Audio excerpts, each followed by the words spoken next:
Hello दोस्तों, अस्सलाम वालेकुम। आपके रिश्तेदार आपको दर्द क्यों देते हैं? इसकी बहुत सी वजूहत हैं, पर ख़ास वजह ज़्यादातर यही पाई जाती हैं। वो आपसे जेलस होते हैं, वो आपसे जलते हैं, वो कहते हैं कहीं ये आगे ना चला जाए। ज़िंदगी में पूरी दुनिया घूम लें, इसमें एक खामी लाज़मी है रिश्तेदारों में। एक रिश्तेदार दूसरे इंसानों के पैर पकड़ लेगा, लेकिन आपको हाथ भी नहीं मिलाएगा।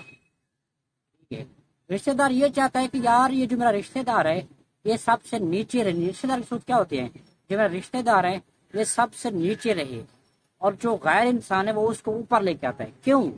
क्योंकि वो कहता है मेरा रिश्तेदार सबसे ऊपर हो गया, मुझसे ऊपर हो गया, तो मेरे घर वाले, मेरे खानदान वाले मुझे क्या कहेंगे? वो कहेंगे कि आपका रिश्तेदार आपको बहुत ज्यादा अमीर हो गया और आप अभी वहीं पर।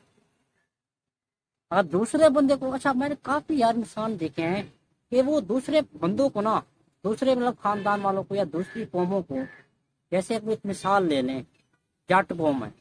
जाट कौम खुद बहुत ज्यादा अमीर होगी, ठीक है ना, उसके रिश्तेदार बहुत गरीब होंगे, लेकिन वो राणा कौम को या किसी और कौम को बहुत ज्यादा सपोर्ट करेंगे, वो उससे अमीर को बना देंगे, अपनी कौम में से किसी को अमीर नहीं बनाएंगे, क्योंकि वो कहते हैं कि जो हमारे रिश्तेदार वो हमसे नीचे रहे। यही प्रॉब्लम है कि आज तक बहुत से इंसान गरीब हैं। क्यों?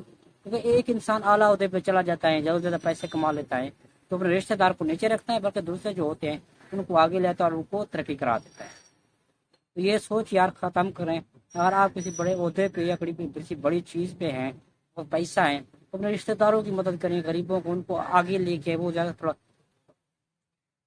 ताकतवर हो, पैसा वगैरह उनके पास आए। तो ये जुल्म ना करे कि आप किसी और को तरक्की के पास ले, और को भी ले आए, ये गलत नहीं है, लेकिन अपने रिश्तेदारों को भी थोड़ा तरक्की पे ले आए, ठीक है ना। तो वो भी बेचारे खुशहाल होंगे, आपको दुआएं देंगे और भी आपको दुआएं देंगे। अगर आप आला पोस्ट पे हैं तो मेरे ख्याल में पूरी इंसान की भलाई करेगा, सब इंसान की बात। अगर आपसे आगे भी हो जाएंगे तो अल्लाह आपको सिला देगा। वीडियो पसंद है, लाइक सब्सक्राइब शेयर कर दे। शुक्रिया।